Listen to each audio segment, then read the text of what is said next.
1, 2, 3 batas ya.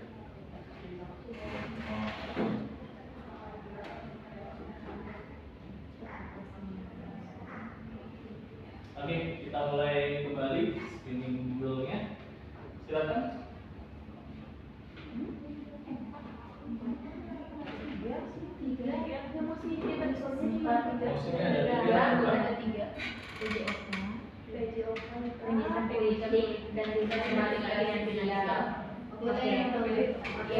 Ini ada salah satu dari 3. Ini saja ya. Oke, pendidikan politik harus dimasukkan sebagai kurikulum wajib di sekolah guna membentuk warga negara cerdas. Menarik ya. Sekali lagi, pendidikan politik harus dimasukkan sebagai kurikulum wajib di sekolah guna membentuk warga negara cerdas. Saya akan ulangi poin kosnya. Tadi masih angka atau lambang? Lambang ya. Oke. Nah, tetap angka. Tadi masih di tim biru. Tim biru mau pilih pro atau kontra? Kontra. Oke, berarti tim hijau pro ya? Ya. Oke, baik. Kita dengan aturan yang tetap sama, kita akan memulai sesi debat pertama di putaran kedua. Tim pro sudah siap? Sudah siap? Tim kontra sudah pro yang mana tadi? Tim pro sudah siap? Tim kontra sudah siap? Juri siap? Penonton siap? Siap. Kita awali dengan tepuk tangan yang meriah. Sesi pertama putaran kedua. Ya, untuk awal tim pro dan tim kontra akan memaparkan argumentasinya terkait mosi. Kalau tim pro tadi mendukung mosi tentang pendidikan politik, sedangkan tim kontra akan menentang mosi pendidikan politik. Dan kita akan awali dengan paparan dari tim pro terlebih dahulu dalam waktu 2 menit yang dimulai dari sekarang. Silakan. Assalamualaikum warahmatullahi wabarakatuh. Terima kasih. Kami dari tim pro meyakini bahwa pendidikan politik wajib dimasukkan dalam kurikulum sekolah karena ini adalah fondasi utama bagi berbentuknya warga negara yang cerdas, kritis dan berintegritas. Pertama, pada data Kementerian Dalam Negeri tahun 2023 menunjukkan bahwa partisipasi pemilih muda dalam pemilu 2019 mencapai 52% dari total pemilih nasional. Namun, survei BPS 2022 juga mengungkapkan bahwa lebih dari 60% generasi muda tidak memahami perbedaan antara eksekutif, legislatif, dan yudikatif. Kedua, pendidikan politik bukan untuk mengerakkan pilihan politik, melainkan membangun kesadaran hak dan kewajiban warga negara.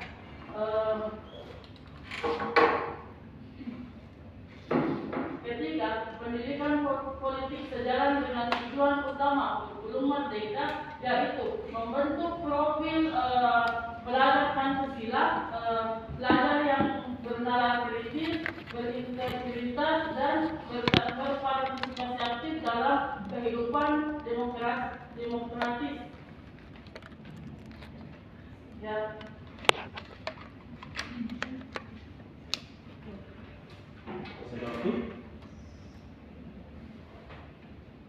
Cukup? Oke, terima kasih tim pro. Sekarang saya akan beralih ke tim kontra untuk memberikan paparan argumentasinya selama 2 menit dan 2 menit boleh timer. Baik, 2 menit dari sekarang, silakan. Terima kasih. Assalamualaikum warahmatullahi wabarakatuh. Terima kasih atas kesempatannya. Saya sebagai tim kontra tentang mosi tentang pendidikan politik harus dimasukkan sebagai kurikulum wajib di sekolah guna membentuk warga negara cerdas. Di sini pendidikan politik tidak harus dimasukkan sebagai kurikulum wajib di sekolah guna membentuk warga negara yang cerdas. Jadi diselenggarakannya pendidikan politik itu pada dasarnya adalah untuk memberikan pedoman bagi generasi muda Indonesia guna meningkatkan kesadaran kehidupan berbangsa dan bernegara sejalan dengan arah dan cita-cita bangsa Indonesia. Pendidikan politik berfungsi untuk memberikan isi dan arah serta pengertian pada proses mengayakan nilai-nilai yang sedang berlangsung. Berarti bahwa pendidikan politik menekankan kepada usaha pemahaman tentang nilai-nilai yang etis, normatif, yaitu dengan menanamkan nilai-nilai dan norma-norma yang merupakan landasan bernegara serta untuk membina dan mengembangkan diri guna ikut serta berpartisipasi dalam kehidupan pembangunan bangsa dan negara. Pendidikan politik di sekolah itu tidak penting. Mengapa? Karena sebenarnya secara tidak langsung tujuan dari diselenggarakannya pendidikan politik sudah terintegrasi di beberapa mata pelajaran. Terima kasih. Ya, baik, saya tambahkan. Ya, saya sepakat dengan argumen yang disampaikan teman saya bahwa pendidikan politik ini tidak harus dimasukkan sebagai kurikulum wajib di sekolah guna membentuk warga negara yang cerdas. Dengan alasan karena sebenarnya pendidikan politik ini sudah terintegrasi di beberapa mata pelajaran. Contohnya pelajaran sejarah, IPS, sosiologi. Nah, di pelajaran sejarah waktu habis. Oke. Sekarang kita akan masuk ke dalam pemaparan atau penyampaian argumentasi. Jadi nanti di Pro akan memaparkan, mungkin bisa dilengkapi dengan data atau penjelasan lebih detail, serta boleh melakukan penyandaran atau koreksi terhadap tim kontra. Ya, waktunya tetap 2 menit dan dimulai dari sekarang untuk tim Pro. Silakan. saya akan menjelaskan dari tim biru bahwa pendidikan politik itu cukup diintegrasikan dalam mata pelajaran. Nah, yang kita lihat sekarang ini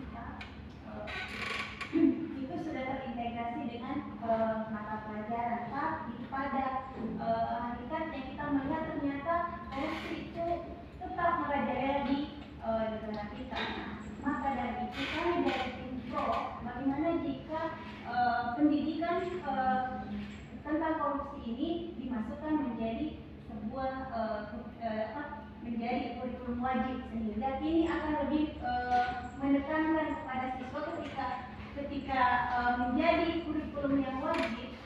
Ini akan menjadi titik fokus peningkatan kepada pengetahuan tentang politik kepada siswa itu sendiri. Saya waktu.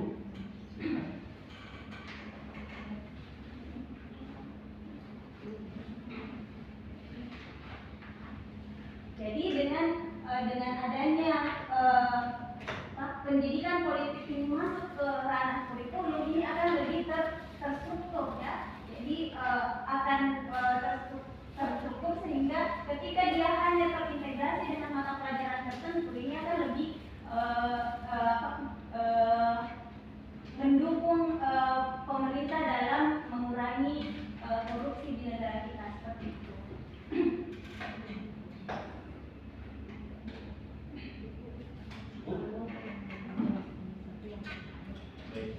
Terima kasih tim Pro. Akan langsung dilanjutkan oleh tim kontra yang akan menambahkan paparan awalnya dengan data, fakta, ataupun informasi tambahan, dan dilakukan dalam waktu 2 menit. Dimulai dari sekarang. Ya baik, saya akan menambahkan terkait apa yang disampaikan oleh tim kami. Di sini tadi sudah disampaikan bahwa pendidikan politik itu harus diintegrasikan saja dengan beberapa mata pelajaran di sekolah.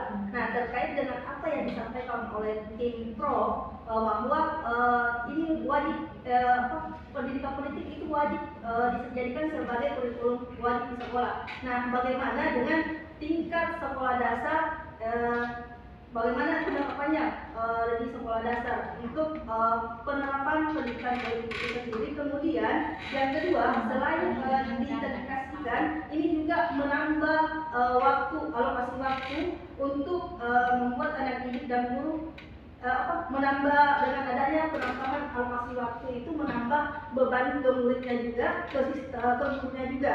Nah, selain daripada itu, ini juga kita bisa melihat bagaimana harapan dari anak-anak siswa SD untuk menerima kesiapan mentalnya untuk menerima pendidikan politik itu sendiri. Kemudian dengan adanya pendidikan politik ini itu juga bisa memberikan doktrinisasi yang salah terhadap bagaimana pendidikan politik itu sendiri, dan anak-anak usia ini atau misalkan SD atau SMP itu sendiri bisa dijadikan sebagai misalnya kendaraan politik oleh partai-partai politik tertentu.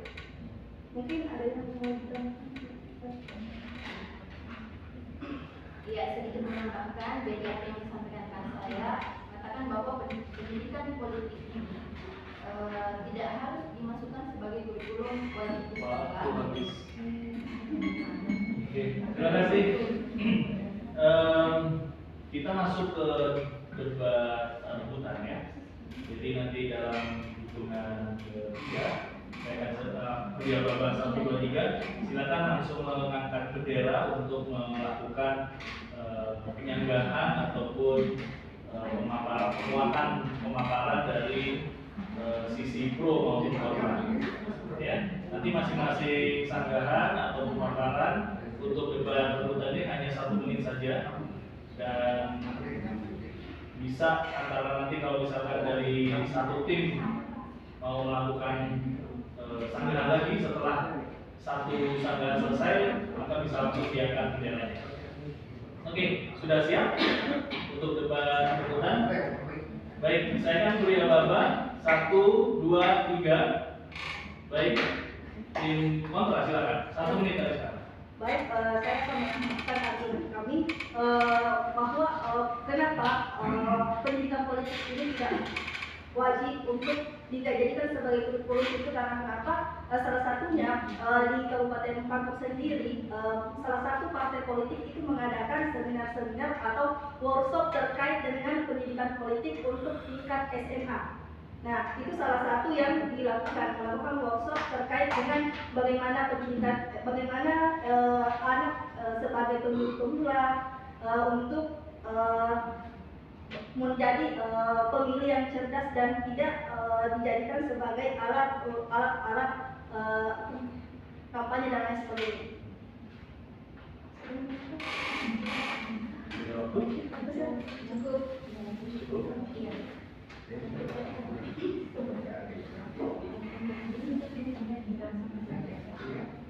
Oke, selesai. Silakan. Angkat bendera, silakan.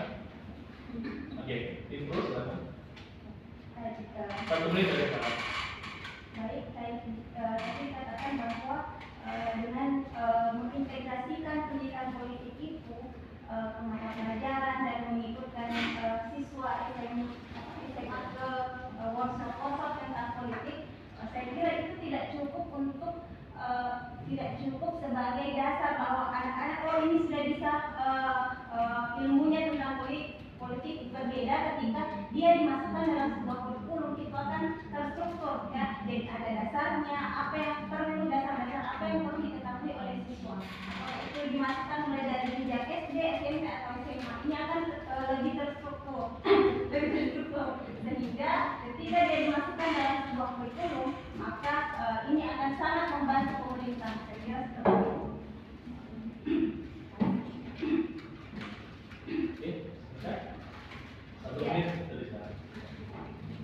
Ya, jadi untuk menyanggah pendapat rekan Prodi sebelah bahwa dia menekankan bahwa pendidikan politik ini harus menjadi kurikulum baru, atau harus menjadi mata pelajaran baru yang wajib diajarkan di sekolah. Kami tetap mengatakan bahwa hal ini tidak penting untuk diselenggarakan, karena tadi kami mengatakan bahwa sebenarnya pendidikan politik ini sudah terintegrasi di beberapa mata pelajaran. Contohnya saja di PKN, kemudian di sejarah, kemudian di sosiologi. Nah, sebenarnya itu sudah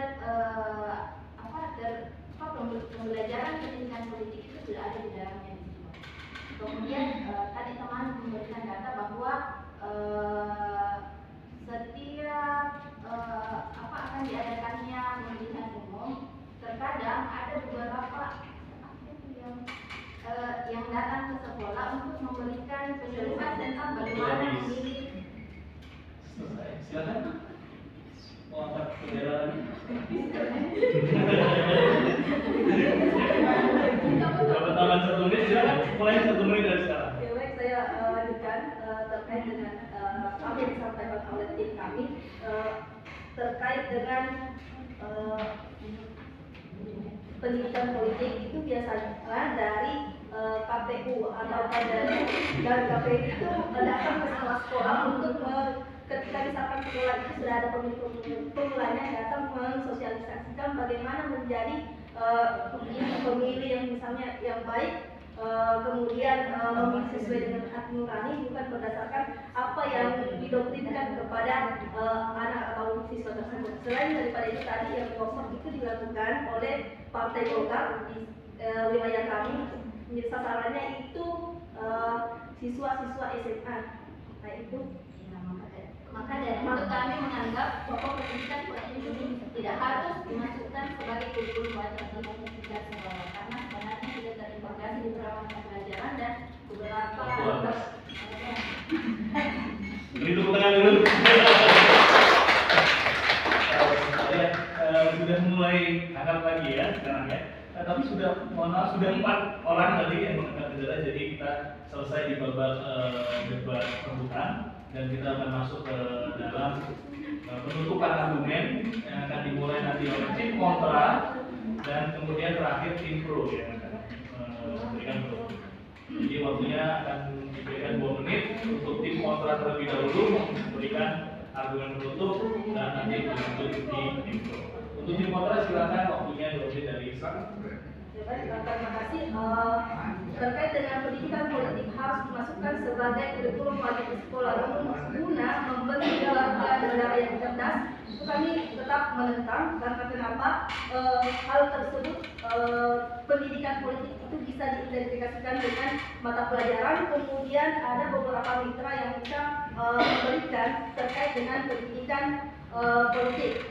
Nah, selain daripada itu kita juga dapat memberikan pelatihan-pelatihan atau seminar-seminar seperti yang tadi disampaikan bahwa salah satu mitranya yaitu Partai Golkar mengadakan terkait dengan pelatihan terhadap siswa terkait dengan bagaimana menjadi pemilih pemula yang baik. Kemudian selanjutnya terkait dengan bagaimana kalau misalkan pendidikan politik ini itu dijadikan kurikulum wajib di tingkat sekolah dasar misalnya, itu tingkat kesiapan mental dari anak-anak itu belum memadai sampai ke sana dan bisa juga disalahgunakan sebagai doktrinisasi yang salah sehingga politisasi anak-anak itu bisa dijadikan sebagai kendaraan politik oleh partai ataukah politik tertentu. Saya ada waktu? Oke, terima kasih untuk argumen penutup dari tim kontra dan kita lanjutkan untuk argumen penutup dari tim pro. 2 menit dimulai dari sekarang. Tim pro menegaskan bahwa pendidikan politik wajib di sekolah adalah langkah strategis untuk membentuk warga negara yang cerdas, kritis dan berintegritas. Dari data BPS 2022 tadi menunjukkan bahwa 60% generasi muda Indonesia tidak memahami struktur lembaga negara dan KPU 2024 mencatat bahwa lebih dari separuh pemilih muda belum memahami prosedur pemilu. Ini membuktikan bahwa literasi politik siswa masih rendah, sehingga sekolah perlu menjadi tempat penanaman nilai-nilai politik yang benar, netral, dan beretika.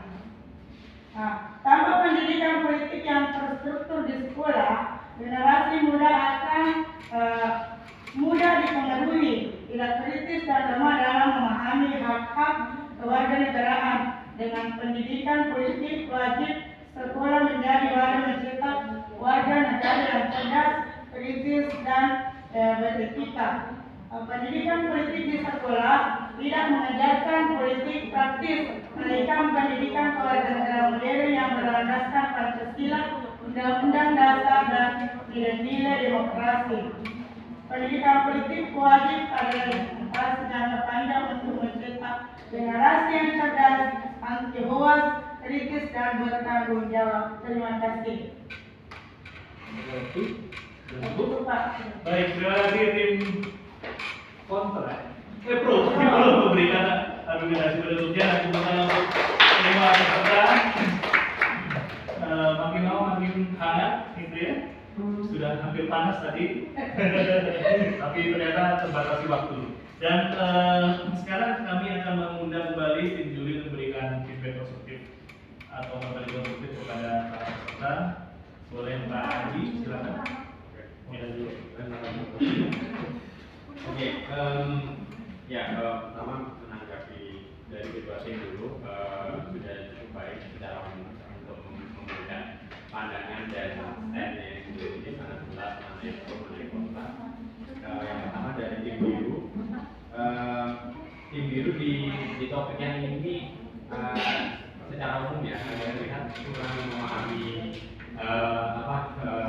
ininya ya topiknya gitu ya dibandingkan dengan sebelumnya itu kayak lebih pede dan fakta-fakta yang dikeluarkan itu lebih grounded gitu ya istilahnya, jadi lebih ancam gitu. Nah, sedangkan di yang ini tuh agak banyak ngawang gitu, jadi dan itu akhirnya mengakibatkan data dan informasi yang diangkat itu berulang-ulang, jadi itu lagi gitu. Jadi akhirnya tidak bervariasi. Nah itu yang mungkin perlu ditingkatkan gitu ya. Dan juga tim biru di debat ini kali ini itu terlalu banyak mengulang nama topik atau bahkan pembukaannya gitu. Jadi kalau saya tadi aku sampai melihat dalam 1 menit itu pembukaannya bisa 10 detik gitu. Jadi akhirnya atau 2 menit itu bisa 20 detik. Jadi akhirnya terlalu banyak waktu yang dibuang hanya untuk tadi mengembalikan di dalam topik dan juga pembukaannya gitu. Jadi terima kasih pada kawan kami dari jadi itu kayak akhirnya esensi debatnya dan ide-ide barunya yang untuk meng-counter itu jadi agak kurang tajam gitu sih. Gitu. Nah dan tadi di akhir juga kalimat penutupnya agak kurang nendang gitu dan agak kontradiktif gitu ya. Tadi sering disebutkan bahwa sebenarnya kenapa kontra karena banyaknya partai politik gitu kan yang sebenarnya sudah masuk. Tapi di akhir di counter sendiri gitu bahwa sebenarnya ini partai-partai ini juga mungkin bisa nggak efektif karena bisa tadi ya bisa doktrinasi partai-partai di dalam sekolah gitu. Jadi agak kurang tajam aja gitu di akhir gitu dari gitu. Tapi penyampaian sanggahan-sanggahannya itu udah berbeda dan cukup baik. Nah kalau tim hijau justru di debat yang kali ini lebih baik dari yang sebelumnya.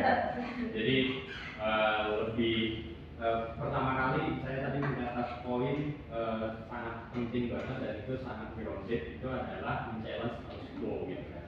Jadi ibu sempat bilang di awal, oke, kalau misalnya sudah berhasil, tapi toh sekarang tadi dibilang harusnya menggunakan cara ini aja, tapi sekarang itu udah menggunakan cara ini dan itu tidak berhasil. Dan itu sangat clear dan sangat kuat idenya bahwa yang sekarang kita jalankan itu nggak berhasil karena itu butuh perubahan. Nah itu bagus sekali gitu, menjadi good point itu. Cuma mungkin tadi dari tim member yang lain itu bisa nambahin nih, sama juga tadi yang kayak sebelumnya gitu, ini udah diangkat, tinggal di smash aja gitu. Nah smashnya itu agak kurang nendang gitu. Jadi kalau misalnya itu bisa diperjelas dan bisa lebih diprioritaskan, itu akan lebih bagus gitu. Terakhir secara umum dari tim hijau sepertinya pemahaman terkait dengan topik dan tadi data-data yang ada di kertas itu perlu diperdalam. Jadi akhirnya pada saat debat itu nggak terlalu banyak baca. Karena kalau terlalu banyak baca itu jadinya kesannya kayak kurang menguasai gitu. Padahal mungkin ibu juga udah paham dan sudah menguasai gitu. Jadi lebih dirangkum aja gitu. Jadi jangan dibaca per kalimat tapi lebih dirangkum aja. Itu aja sih dari saya. Oke, terima kasih Pak Haji. Tepuk tangan untuk dan silakan Pak Agus memberikan materi. Saya juga merasakan hal yang sama. Menurut saya tema ini sepertinya jadi tema yang relatif jauh dari diskusi-diskusi yang sudah pernah dilakukan artinya. Jadi saya rasa kalau memang kedua kelompok ini tidak terlalu familiar berbeda dengan di tema-tema yang dua tema sebelumnya gitu.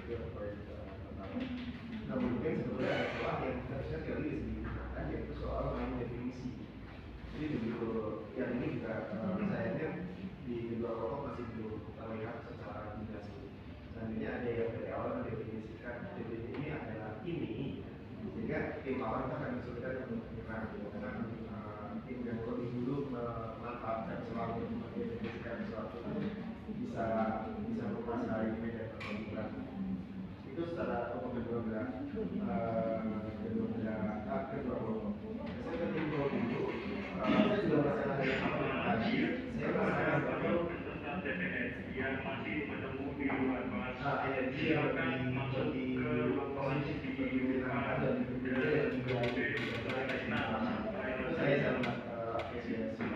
Nah, juga poin selanjutnya saya senang sekali melihat tim Bro beberapa data dari sumber yang salah satu dengan BPS dan data itu kan bisa diberlakukan maksudnya BPS itu adalah kita data dan memberikan BPS di sesi terakhir itu memberikan kesempatan lawan untuk itu yang kedua. Satu poin yang menurut saya perlu diperhatikan adalah saya tadi justru menyayangkan ketika di konklusi itu agak bias antara yang kita diskusikan sebetulnya penting atau tidak politik di sekolah atau haruskah pendidikan politik masuk ke kurikulum. Jadi saya menyayangkan itu agak bias karena lebih banyak disampaikan bahwa pendidikan politik di sekolah bukan soal keharusan untuk meletakkan pendidikan politik di dalam kurikulum. Ini kan sekali dua hal berbeda apa dengan pendidikan gitu. Tapi overall peningkatan yang sangat bagus dibandingkan di sebelumnya. Jadi saya sekali lagi mengapresiasi pro gitu.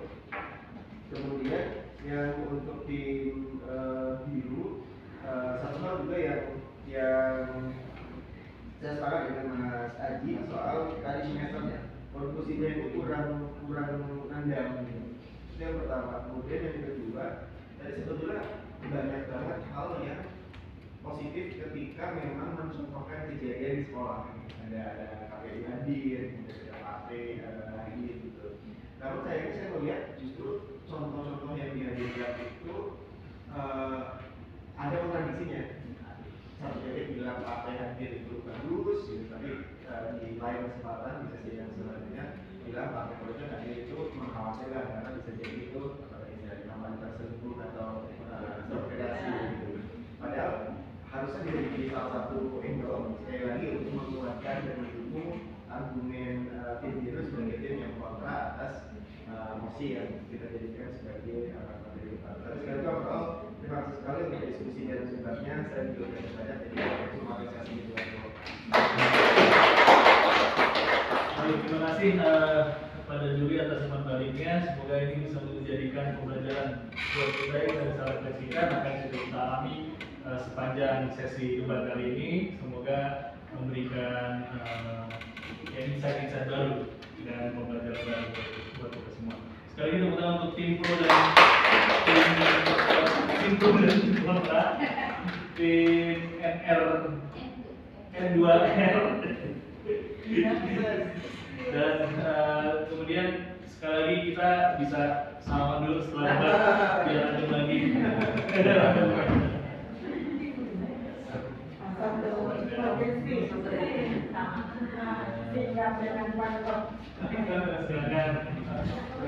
Kalau peserta dari pertama dulu ya. Sekali lagi untuk sesi debat kedua putaran kedua kami akan langsung panggilkan tim Dahlia 7 Suka dari Kemudian Pesisir Selatan dan tim Sipaka masing-masing dari Malang. Silakan. Tim Dahlia sebelah saya, Sipaka masing-masing sebelah saya.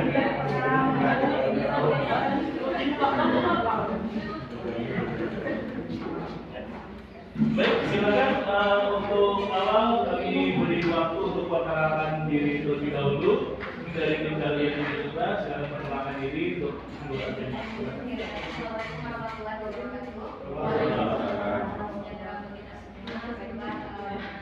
tim. Kami dari tim Dahlia dari Kabupaten Pesisir Selatan Provinsi Sumatera Barat. Saya Edi sebagai pembicara dulu dan sebelah kanan saya Firly Wulandari Oke, kami siap mengikuti debat. Terima kasih dari tujuh. Berikutnya si pakar masing-masing, silakan. Assalamualaikum warahmatullahi wabarakatuh. Waalaikumsalam. Perkenalkan kami dari tim pakar masing-masing Kabupaten Sidrap dan Rampan, Sulawesi Selatan. Yang berbicara sekarang Saim, pembinaan saya, nantinya semati. Ya demikianlah perkenalkan. Baik, terima kasih. Beri aplaus untuk tim dari dan semuanya masing-masing. Kita akan pilih dulu temanya, materi debatnya seperti apa yang akan dipilih, kemudian kita koin toss lagi untuk pemilihan pertanyaan. Baik, untuk tema debat di sesi kedua kali ini adalah, silakan dibuka.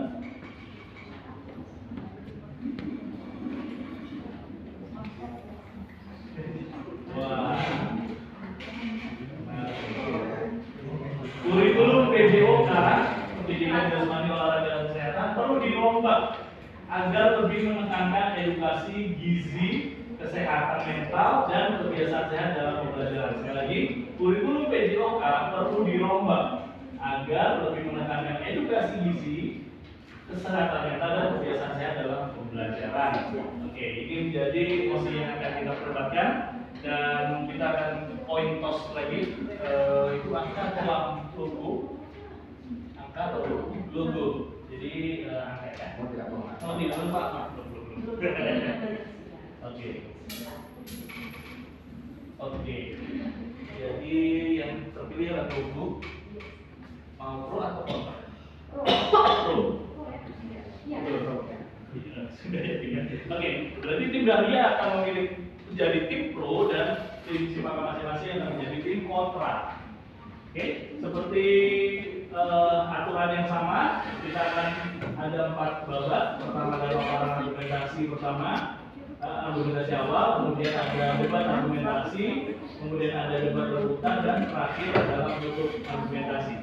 Nah, waktunya untuk awal 2 menit untuk paparan awal di tim Dahlia sebagai tim pro. Dilanjut nanti akan dilanjut tim Sipaka masing-masing tim kontra. Untuk awal sudah siap, tim pro sudah siap, tim kontra sudah siap, juri sudah siap, penonton sudah siap. Kita mulai debat lagi dengan tepuk tangan yang meriah. Dan untuk awal silakan tim pro memberikan argumentasinya. 2 menit dimulai dari sekarang. Oke, memelihara kebugaran tubuh dan mental adalah tujuan dan kami mendukung mosi ini. Kami mendukung mosi ini untuk mosi perdebatan kali ini, di mana pengenalan gizi seimbang itu sangat dibutuhkan di Indonesia ya, di mana pada Badan Pusat Statistik itu stunting di Indonesia itu sangat tinggi, yaitu sekitar 80% anak Indonesia itu terkena stunting. Oke, nah dari sini kami mendukung mosi ini untuk kedepannya karena memang ini sangat berdampak positif terhadap anak-anak Indonesia, terutama anak-anak yang menengah ke bawah, anak-anak yang menengah ke bawah. Oke, nah menjadi dan ini adalah salah satu mosi yang sangat baik, di mana pola makan sehat itu juga akan diapakan untuk PJOK. Itu kami sangat mendukung, di mana itu sangat berkaitan antara PJOK kebugaran jasmani dengan kesehatan mental, dan itu sangat berkaitan ya untuk itu. Nah, jadi kami mendukung mosi di mana PJOK, kurikulum PJOK ini dirubah untuk lebih ke gizi, kesehatan mental, serta yang lainnya. Oke, lanjutkan. Dengan alasan salah satu kenapa kami pro dengan kurikulum PJOK ini, salah satunya mendekatkan pada edukasi gizi sesuai dengan MBG yang saat ini dirancang oleh Bapak Prabowo kita, Bapak Presiden, sebagaimana telah di beberapa daerah itu sudah dilakukan dan sudah disalurkan, dan sekarang itu sudah dinikmati oleh masyarakat kita. Nah, ini menjadi alasan kenapa kami pro dengan mosi ini. Terima kasih. Cukup? Oke, terima kasih tim pro atas paparan awalnya, dan kami mengundang tim kontra untuk memberikan paparan awalnya dalam waktu 2 menit dan bisa dimulai dari sekarang.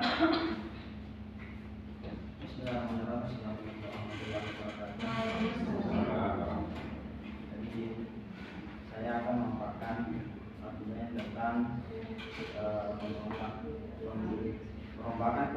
PJOK dapat mengurangi fokus pada aktivitas fisik dan efisiensi untuk mengatasi masalah kesehatan fisik seperti obesitas. Di tim kami di sini itu tim kontra sebenarnya tidak setuju, di mana kurikulum pendidikan saat ini seperti dalam kurikulum Merdeka terancam untuk menanamkan aktivitas fisik dan langsung meningkatkan kebugaran jasmani siswa dan sudah mencakup aspek kesehatan secara filosofi. Jika dirombak untuk lebih fokus pada edukasi gizi, kesehatan mental, dan kebiasaan sehat melalui pendekatan teori atau hal yang berfungsi mengurangi hal ini berpotensi akan mengurangi alokasi waktu untuk latihan dan fisik praktis secara seperti olahraga dan permainan yang akan menentukan merupakan inti dari kurikulum ini atau mata pelajaran ini PJOK. Seperti aktivitas fisik ini tidak hanya membangun kesehatan fisik, tetapi juga secara alami mendukung kesehatan mental melalui pelepasan endorfin dan pengurangan stres. Sudah cukup? Baik, terima kasih tim kontra sudah memberikan paparan awalnya, dan berikutnya tim pro akan kembali memberikan paparan argumentasi kembali untuk dan juga bisa memberikan data tambahan, data fakta ataupun logika tambahan terkait posisi yang didukungnya, dan juga boleh memberikan sanggahan atau sebagaimana yang 2 menit dari jawaban saking bersemangat. Oke, 2 menit dari sekarang. Baik, terima kasih. Sebagaimana yang Bapak paparkan tadi, bahwa Bapak menyatakan pernyataan yang mengenai meningkatkan aktivitas fisik, tapi Bapak tidak memberikan contoh aktivitas fisik yang bagaimana dan di mana terjadi itu. Apakah ada itu terjadi di sekolah Bapak? Apakah ada itu terjadi di lingkungan Bapak? Berikan itu kami contoh dan berikan permohonan kalau Bapak itu kontra terhadap pernyataan yang Bapak sampaikan tadi.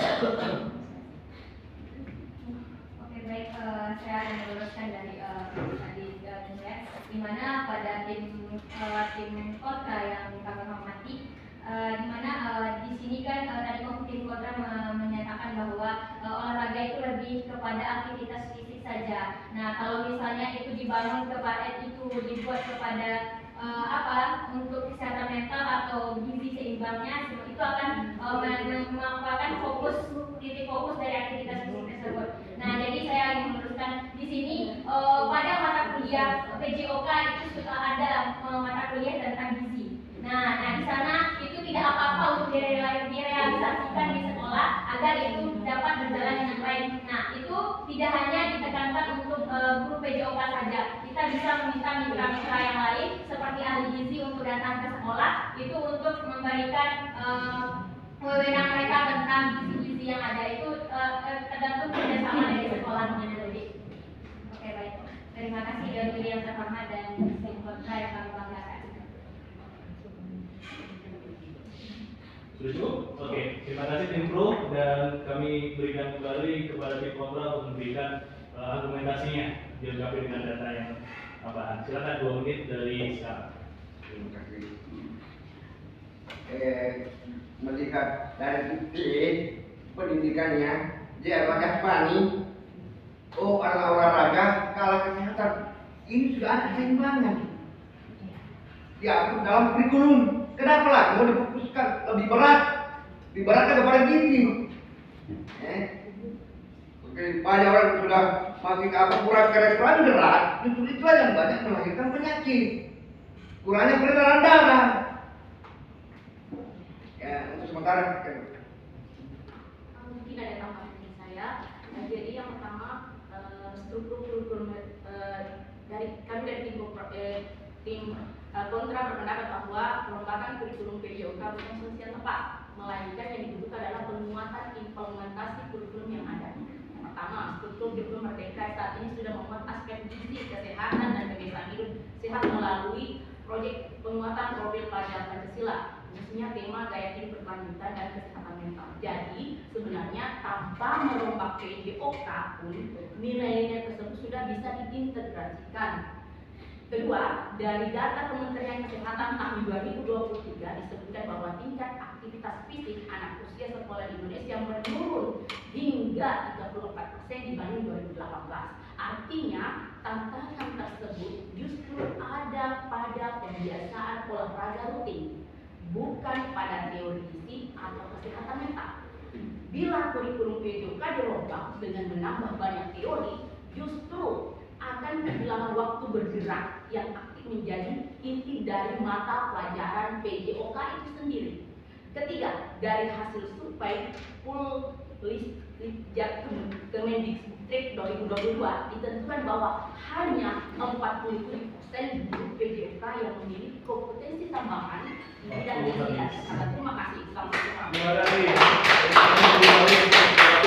Semakin hangat ya. Kita buat panas sekalian dengan debat rebutan ya. Minta bantuan untuk benderanya diberikan.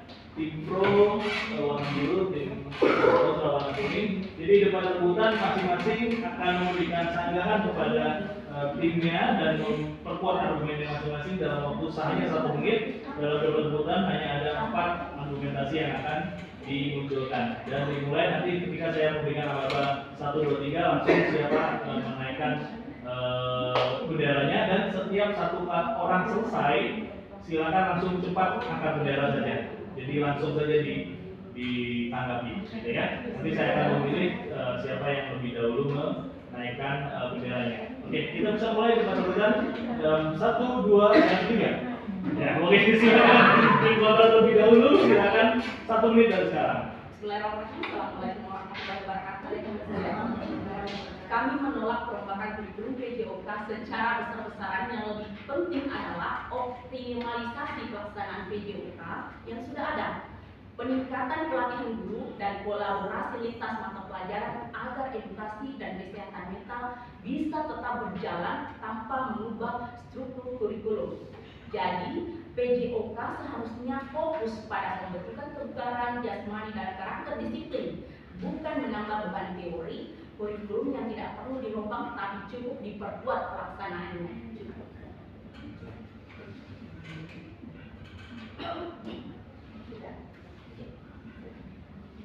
Cukup?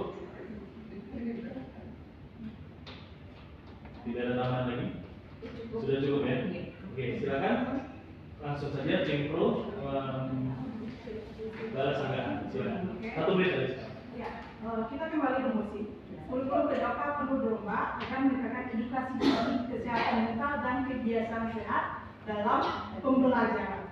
Nah, di sini pada pendidikan kebiasaan sehat itu mengurangi risiko penyakit. Ya, sehingga nanti intervensi kebiasaan sehat ini meningkatkan kehadiran siswa hingga 10% karena berkurangnya hari sakit. Jadi, kurikulum PJOK menekankan pada rutinitas sehat seperti aktivitas fisik terjadwal dan menanamkan pola hidup berkelanjutan. Masih ada tambahan? Tadi pernyataan Ibu ada menyampaikan bahwa kurikulum PJOK itu kita tidak setuju dengan perombakan ini, dan pernyataan itu tadi menyampaikan kalau Ibu memang ada penambahan teori tadi. Nah, di sini kita garis besar lagi, kita lihat lagi mosi kita. Kalau di sini kami tidak ada menyampaikan. Oke.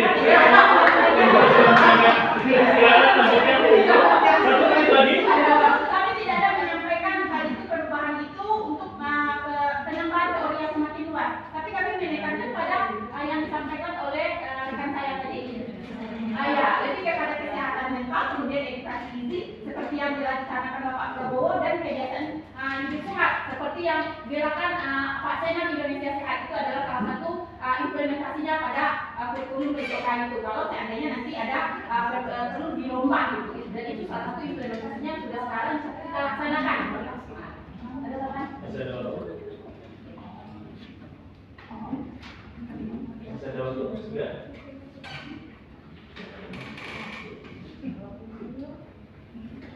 Sudah cukup? Oke, kita selesaikan. Silakan. Langsung tim kontra. Baik, jadi saya dalam kontra, jadi tim Pro menyampaikan perubahan kurikulum PJOK adalah solusi untuk meningkatkan kesehatan gizi dan kesehatan mental. Namun, kami menilai argumentasi terlalu idealis dan kurang realistis. Pertama, dari sisi kesiapan guru dan guru sendiri, dan kemudian Kemendikbud kami baru berdua menunjukkan bahwa lebih dari 50% guru PJOK belum mendapat pelatihan gizi dan kesehatan mental. Jika kurikulum ini harus dirubah, kualitas pembelajaran akan menurun karena guru belum siap secara kompetensi. Kedua, mari kita lihat fakta lapangan bahwa menurut Kementerian Kesehatan tahun 2023 masalah utama anak sekolah bukan pada minimnya teori gizi, tetapi kurangnya aktivitas fisik dan meningkatnya waktu layaknya rata-rata 5 jam per hari. Jadi solusi bukan hanya menambah teori dalam pendidikan, tetapi memperbanyak kegiatan aktif, membangun disiplin gerak dan kebiasaan olahraga. Cukup sekian, assalamualaikum warahmatullahi wabarakatuh. Ya, betul habis. Terima kasih, kamu tangan dulu untuk kembali. Kita sudah selesai, sudah 4 tadi ya. Pulang ke 2 kali tadi ya. Baik, terima kasih. Kita akan mulai, kita akan selesaikan dengan argumentasi penutup dari masing-masing tim. Nanti akan kita mulai dari tim kontra terlebih dahulu dan kemudian terakhir tim baru. Oke, tim kontra sudah siap untuk argumentasi penutupnya. Kita akan berikan 2 menit waktunya. Dan 2 menit bisa dimulai dari sekarang. Silakan. Assalamualaikum warahmatullahi wabarakatuh. Jadi dari tim kontra berpendapat bahwa perubahan kurikulum PJOK tetap tidak perlu dilakukan secara besar-besaran karena struktur kurikulum Merdeka saat ini sudah memberi ruang integrasi nilai gizi dan kesehatan mental melalui proyek penguatan profil pelajar Pancasila P5. Guru PJOK belum seluruhnya siap secara kompetensi untuk mengajar materi gizi dan kesehatan mental secara ilmiah yang seharusnya menjadi ranah mereka dan guru IPA. Fokus PJOK sebaiknya tetap pada aktivitas fisik karena itu merupakan inti kompetensi dari khas mata pelajaran ini. Tim kontra menilai bahwa perubahan terlalu luas justru beresiko menggabungkan fungsi utama PJOK serta membebani guru dan siswa. Kesimpulannya adalah peningkatan edukasi gizi dan PJOK dan kesehatan mental bisa dilakukan lintas mata pelajaran tanpa harus merombak struktur PJOK.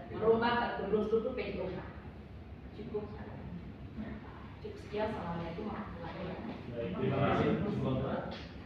Kita akan langsung ke argumentasi penutup dari tim pro. 2 menit dari sekarang.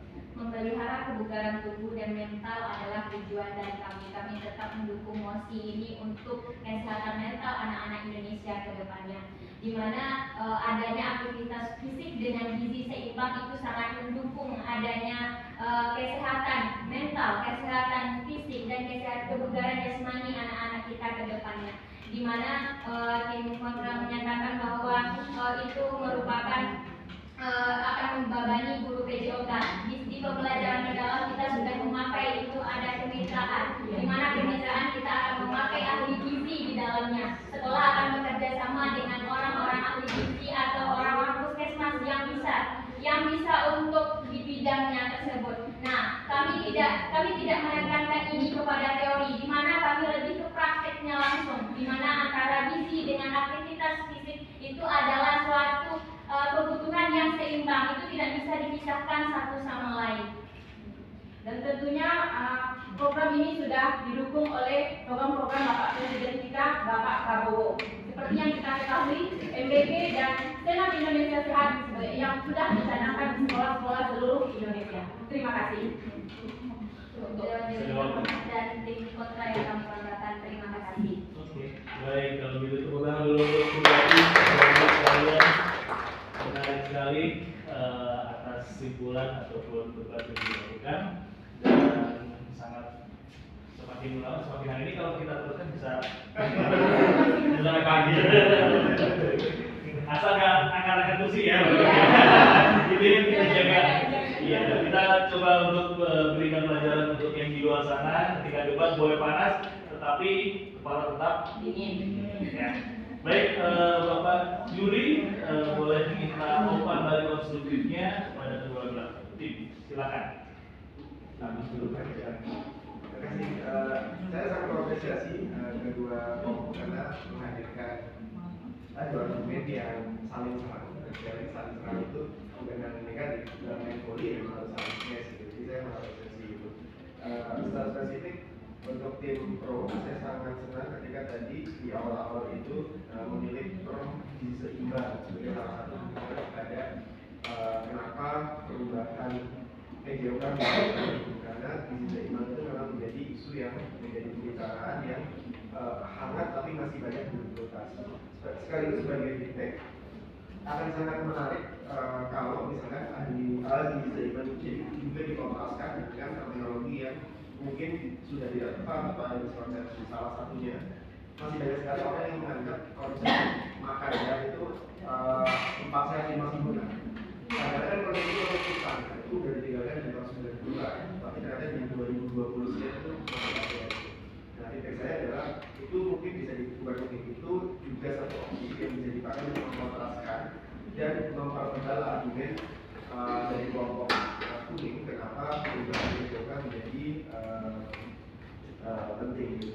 Kemudian juga yang saya ingin feedback tadi, menurut saya ada sedikit blunder dari tim kuning ketika salah satu pembicara pertama itu mengatakan ingin meluruskan teman saya.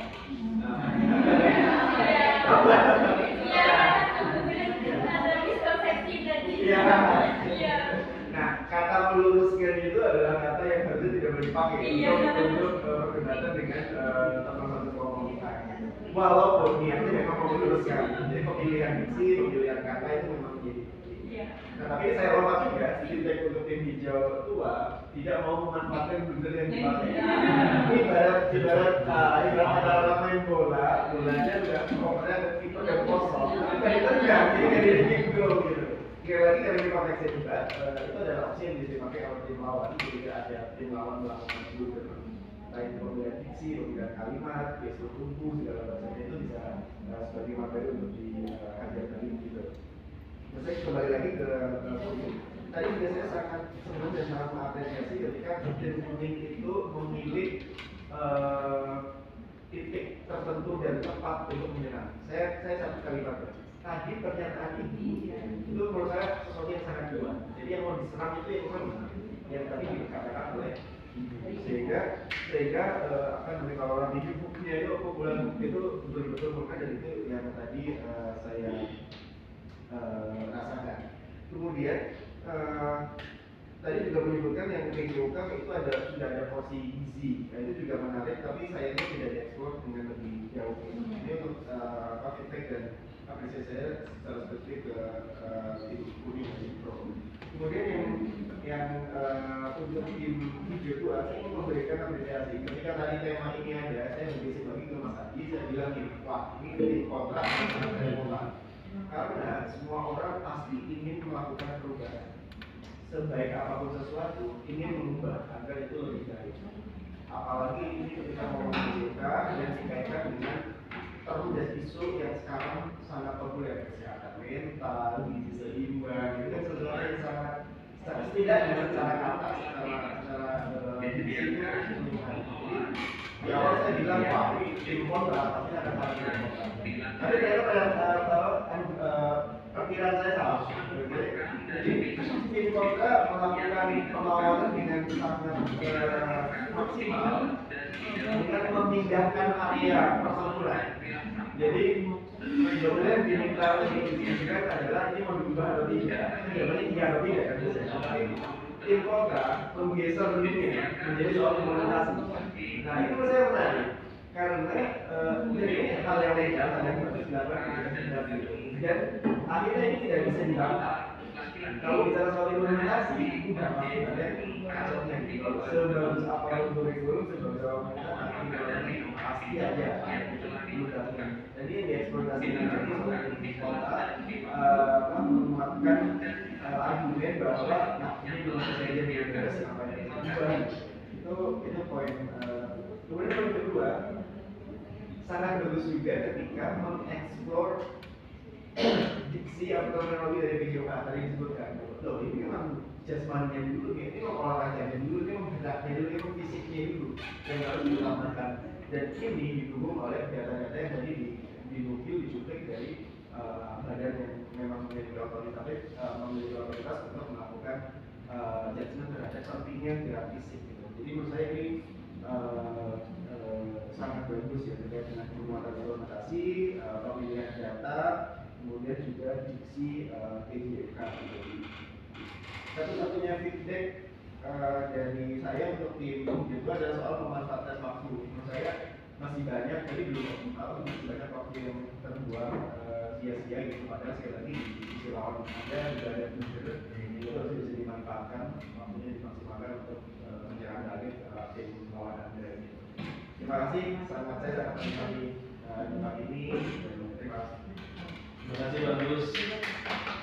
Berikutnya, oke, ya poin-poin penting saya tadi sepakat dengan Mas Agus. Saya mulai dari tim hijau dulu gitu ya. Jadi kalau yang di debat sebelumnya saya sempat bilang kalau tim hijau sempat kebawa emosi, jadi akhirnya keluar dari permainan. Tapi di debat yang kali ini sangat stabil, jadi bertahan dengan cukup baik gitu ya. Dan bertahannya sebenarnya poinnya itu aja, tapi tetap kokoh gitu. Jadi akhirnya tim kuning agak kesulitan gimana cara membongkar pertahanan ini gitu ya, karena dari tim hijau selalu kembali lagi kepada fakta gitu ya. Jadi akhirnya dan tadi cukup baik, sebenarnya bertahan itu nggak perlu dengan banyak data, banyak info, cukup dengan 1-2 info tapi itu ditahan terus gitu ya. Itu aja sudah mampu membuat pertahanan kokoh gitu. Jadi apresiasi sekali terhadap tim kontra gitu ya, karena tadi betul kata Mas Agus, implementasi itu selalu bisa solid gitu ya, karena sebenarnya implementasi itu permasalahan.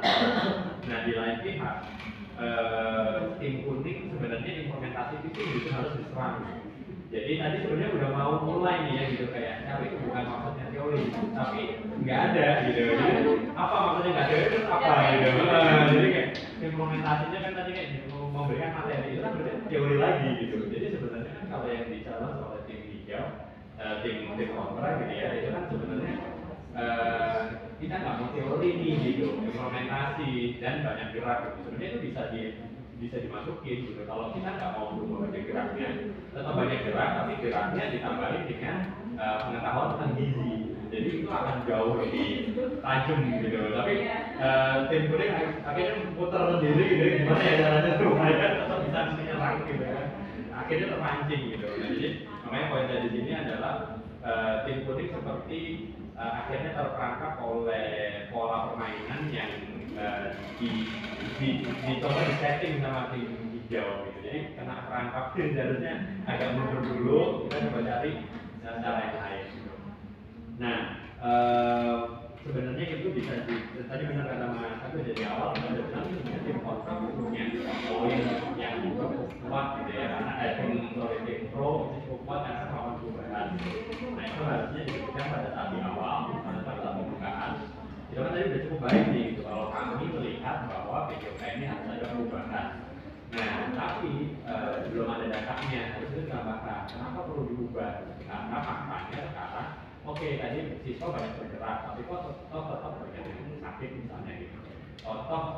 Oke, sekarang sudah bagus banyak bergerak, tapi kesehatan mental tidak pernah diapresiasi. Itu menjadi ranahnya guru BK aja gitu. Nah, yang itunya itu yang kayak reason kenapa harus berubahnya itu perlu disampaikan dan di awal gitu. Karena ketika itu disampaikan di awal, justru tim kuning yang akhirnya membuat pola permainan gitu. Karena kalau enggak, karena ini tadi di awalnya masih agak terlalu ngawang, akhirnya justru tim kontra yang justru di-setting gitu. Itu yang tadi aku melihat itu seperti itu.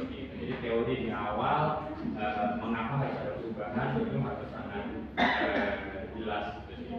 Terutama tadi ya, karena kan sebenarnya tim pro itu sangat kuat banget bahwa kesehatan mental itu penting. Nah itu tuh tinggal ditambahin aja pentingnya apa gitu. Itu sih kayaknya dari saya Mas. Tadi kalau dua-duanya udah jauh lebih bisa bermain dengan anak. Berjalan dari kali pertama. Iya, dari pertama sekarang udah lebih bisa bermain Pak gitu. Terima kasih Pak Lagi, bagus sekali tepuk tangan untuk ini debat rasanya seperti olahraga ya. Ini ada pertandingan olahraga ya, ada sportivitas, ada saling memberikan umpan gitu ya. Baik, terima kasih sekali lagi. Sebelum kita tutup, saya berikan ketua tim untuk bersalaman terlebih dahulu.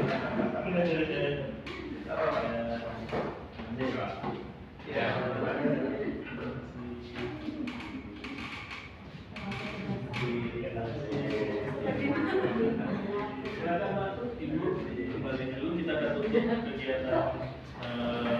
di sesi kelas debat kali ini. Ya, terima kasih sebesar-besarnya kepada seluruh tim serta peserta TPN 12 yang sudah antusias mengikuti sesi kelas debat di pagi hari ini. Dan kita beri apresiasi sebesar-besarnya kepada seluruh peserta yang sudah mempersiapkan diri di kelas debat. Kita beri tepuk tangan sekali lagi kepada seluruh peserta. Dan sebelum kita belajar dari kelas ini, saya kembali mengingatkan untuk kita semua untuk selalu mengurangi jumlah sampah selama berkegiatan, gitu ya. Dan mari kita biasakan memilah sampah sesuai jenisnya dan membuang di tempat yang telah disediakan. Dengan langkah ini, kita turut menjaga kebersihan area kegiatan dan menerapkan prinsip zero waste dalam praktik nyata. Dan untuk selanjutnya, sebelum Bapak Ibu sekalian meninggalkan tempat ini, mohon bantuannya untuk mengecek apabila ada sampah ataupun barang yang tertinggal, mohon diambil dan kemudian dipilah dan dibuang sesuai dengan tempat yang disediakan. Serta kami memohon juga kepada semua peserta untuk mengisi form referensi agar menjadi pembelajaran juga untuk tim panitia untuk bisa menyediakan layanan ataupun mengadakan menjadi Nusantara agar lebih baik lagi ke depan. Untuk tautan refleksi bisa dilihat di layar, itu ada QR code-nya dan ataupun bisa langsung diakses di browser dengan memetik bit.ly garis miring refleksi kelas TPN X II atau 12 dalam mata Romawi.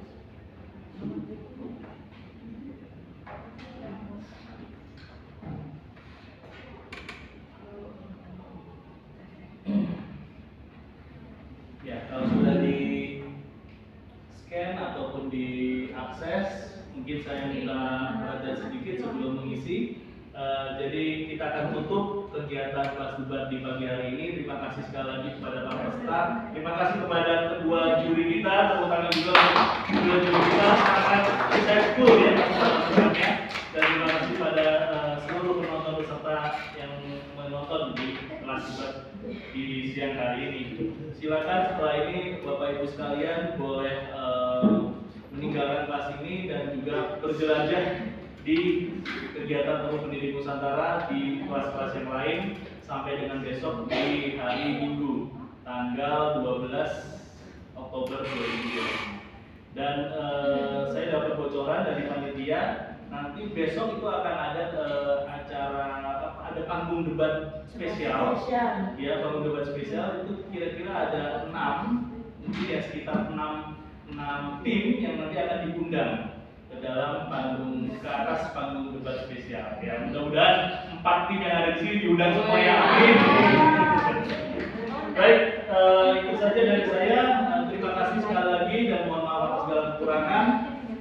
Saya Firdaus undur diri. Sampai jumpa di kegiatan Temu Pendidik Nusantara berikutnya di kelas yang lain ataupun di tempat yang lain. Terima kasih. Wassalamualaikum warahmatullahi wabarakatuh. Selamat siang dan minta waktunya untuk foto bersama.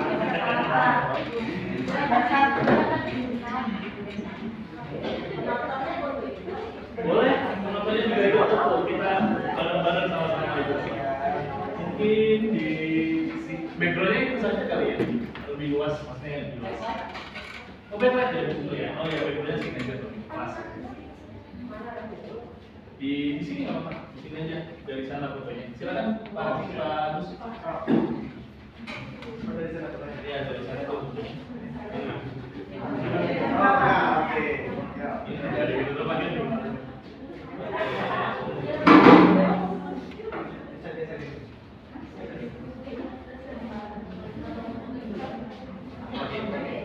Oke.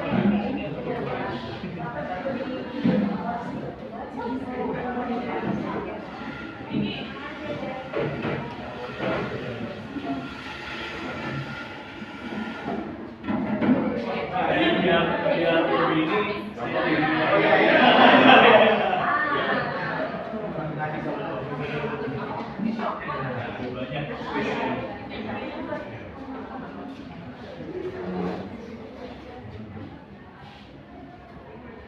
Ya, dua, tiga, yang bebas. Oke, ini udah. taruh aja. Tiga,